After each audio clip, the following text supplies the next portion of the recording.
Gracias, buenos días para todas y todos. Por favor, dice.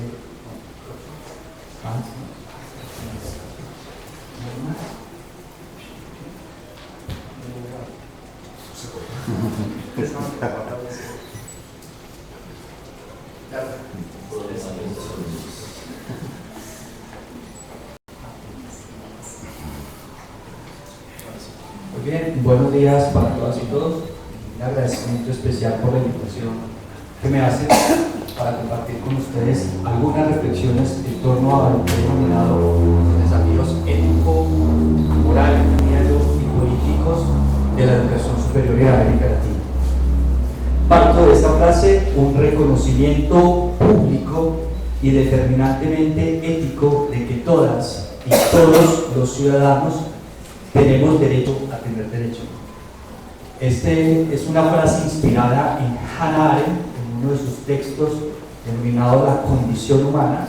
Allí en los distintos análisis que nos hace la autora en torno a lo que es la política, en torno a lo que es la violencia, en torno a lo que es la ideologización de lo humano, nos lleva entonces a pensar que las sociedades democráticas y por ende las distintas instituciones, en este caso las instituciones educativas, tendríamos que ser apuestas importantes y significativas para que todas y todos tengamos derecho a tener derecho.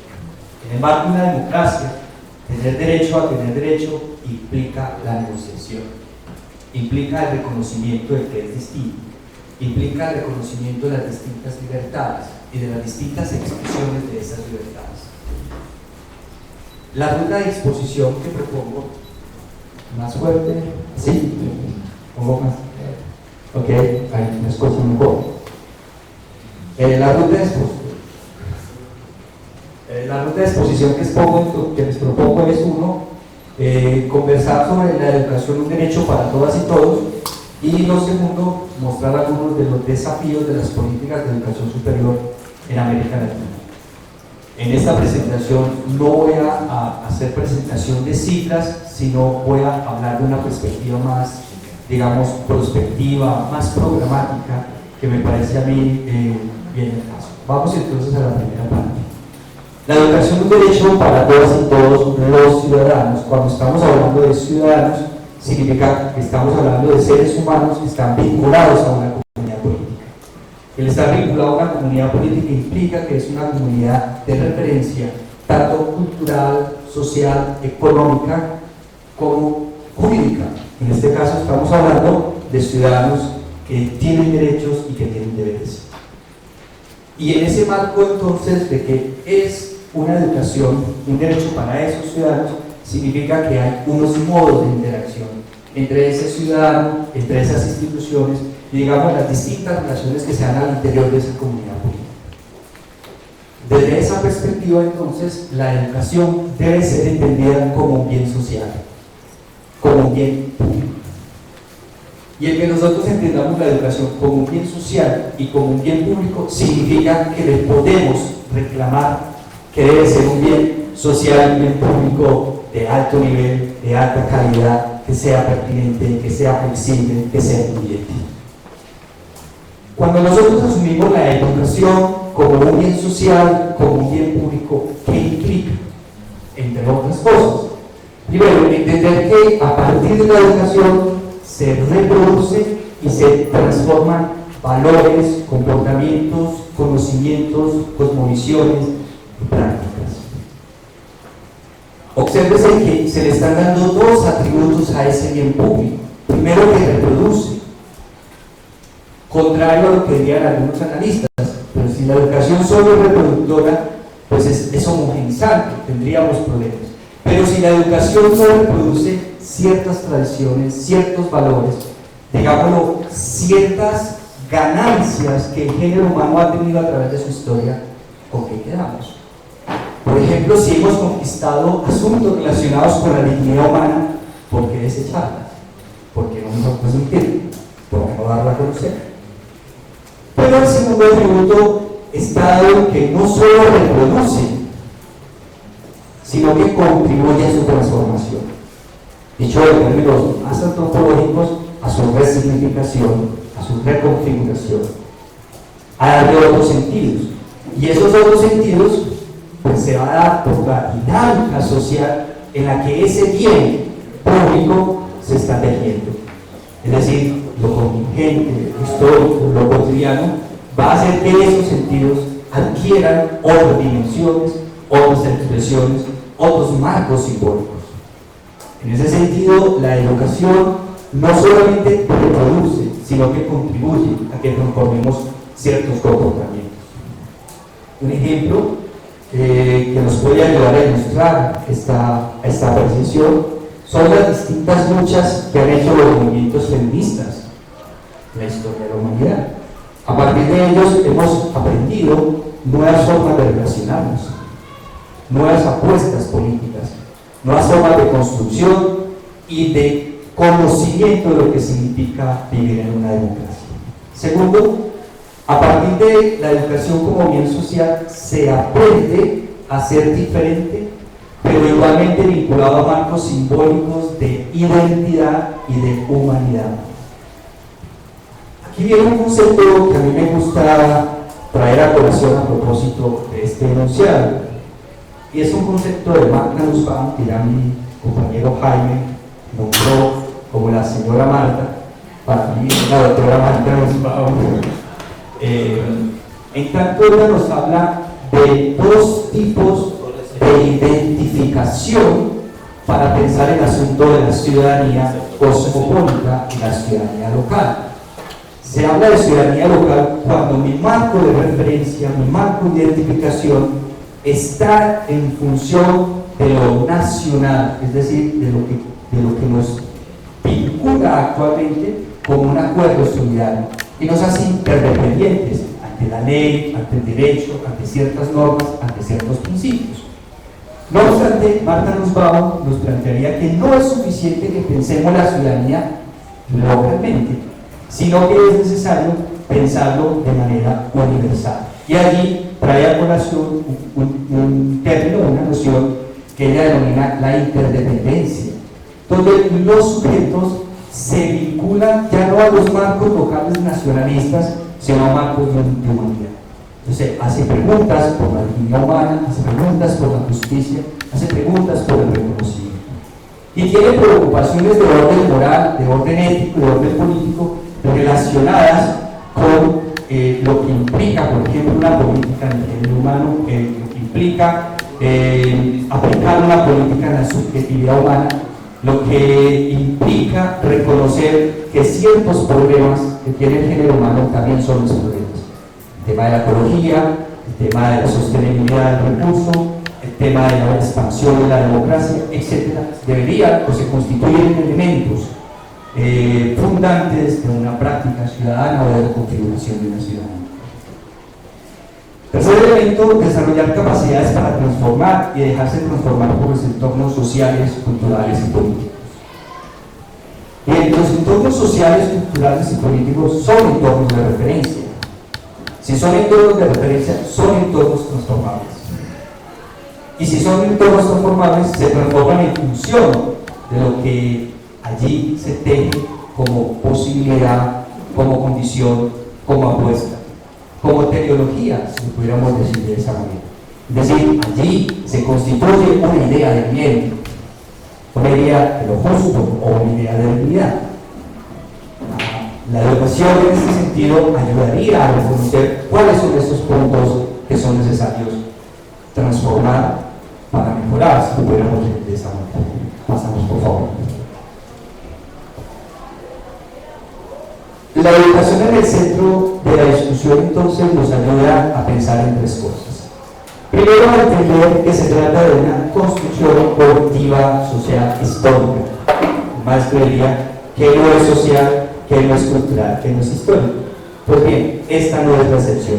Pensar una educación para el desarrollo humano implica que la pensamos como construcción social, como construcción cultural, como construcción histórica. Lo interesante de esa noción, a mi manera de ver, es que le hace sentido del dinamismo, ese sentido del proceso, que no necesariamente es ascendente, sino que es un proceso reconfigurativo, es un proceso que inclusive puede devolverse para pensarse o para repensarse. Segundo, nos enseña sobre la relación que tiene la educación en función de desarrollar el potencial humano. Ya la profesora Rosalía nos habla de esas capacidades o de esas dimensiones del humano.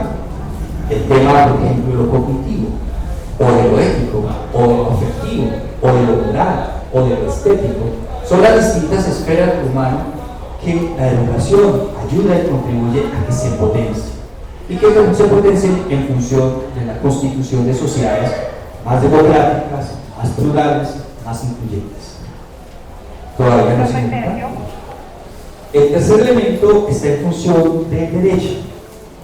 Ya la profesora Rosalía decía el tema de la relación del ciudadano con la ley, donde somos iguales, igual en dignidad, igual en posibilidad, igual en condición. Y de ahí la importancia de no dejar el derecho por allá en la periferia, sino convidarlo a que haga parte de una reflexión común. Y finalmente, la educación constituye o contribuye a que se configuren y reconfiguren constantemente marcos de identidad y de identidades, de identificaciones con la historia, con las tradiciones, con las cosmovisiones, pero también con aquellas preocupaciones que son propias del género humano.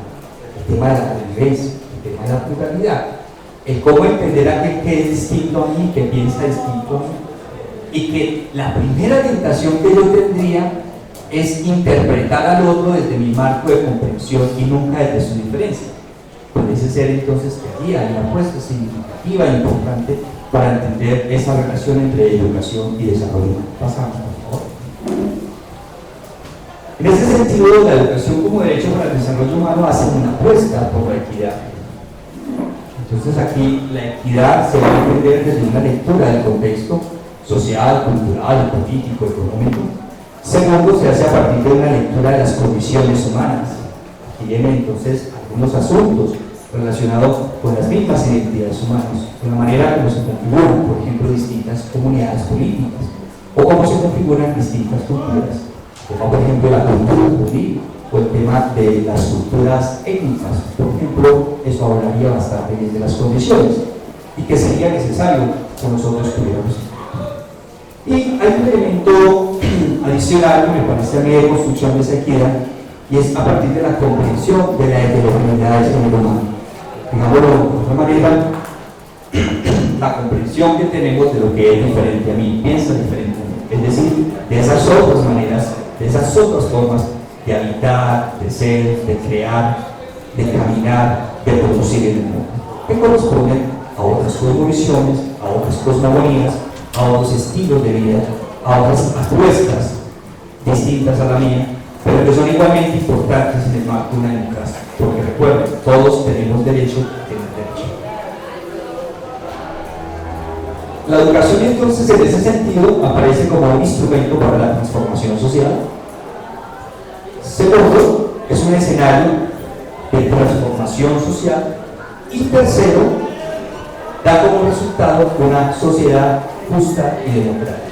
Digamos que la fórmula que hay allí es que en la medida que nosotros hagamos una apuesta en una educación para el desarrollo humano, pues estaremos pensando que esa educación va a dar como resultado que configuremos conjuntamente en la dinámica social, en la dinámica cotidiana, en lo contingente, una sociedad justa y democrática. Esa es la apuesta de una práctica ciudadana, esa es la apuesta de la formación ciudadana, o es una de las apuestas de la formación ciudadana. La educación como derecho entonces debe ser entendida como una construcción social, como un soporte de la dignidad de la condición humana. Kant lo diría de esta manera: ¿qué es lo que hace que seamos merecedores de dignidad? Pues bien, creo que hay un aporte interesante de la educación que siempre es un soporte para la dignidad humana. Y por último, la educación como una apuesta para la libertad humana, que ya la profesora Rosalía ha explicitado en su presentación.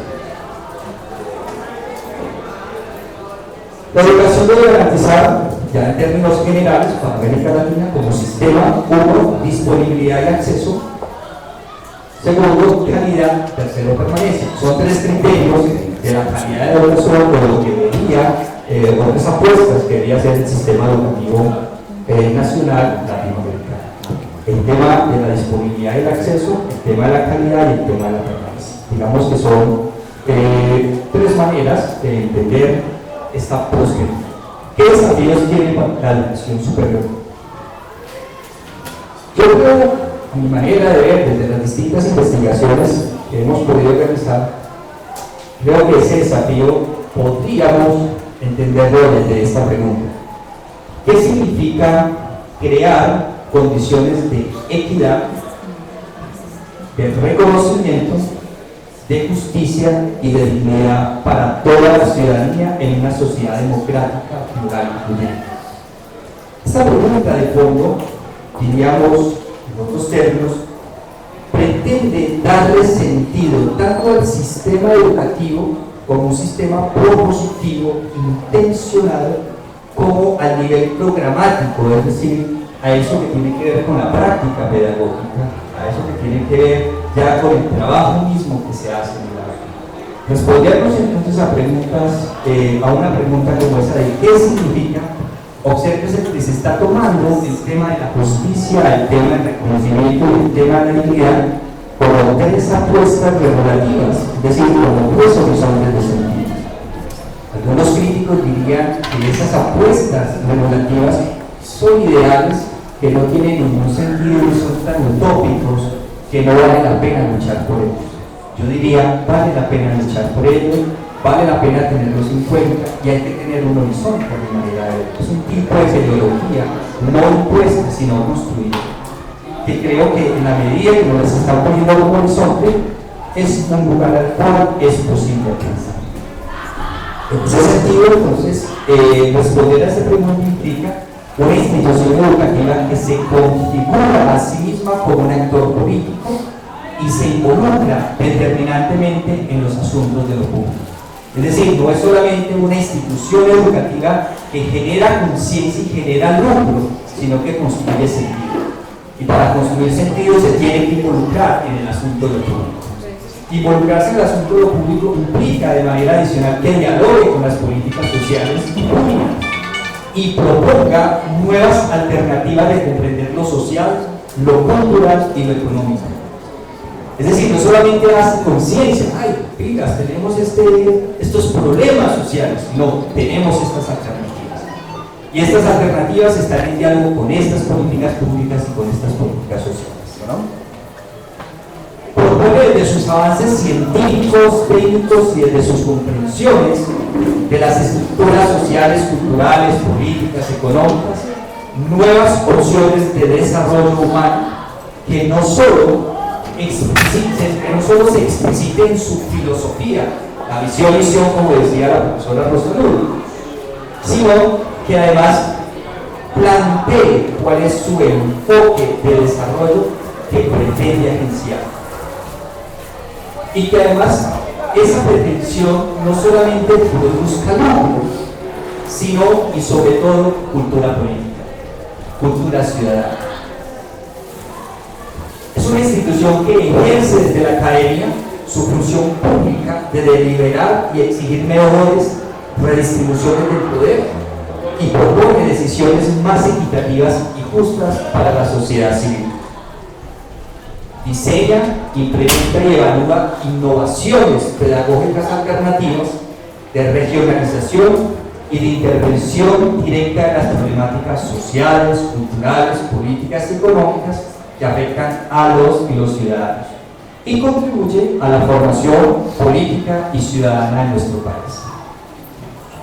Y finalmente, responde a los desafíos sociales, culturales, económicos y políticos de nuestro país a partir de diseñar, poner en marcha y evaluar modelos de desarrollo local y social producentes a crear condiciones de vida digna, justa y de reconocimiento para toda la ciudadanía. En ese sentido, los invito a que ustedes más adelante consulten en la página http://utopia.lasalle.edu.co y allí encuentran una excelente alternativa a este desafío que les planteamos. Muchas gracias.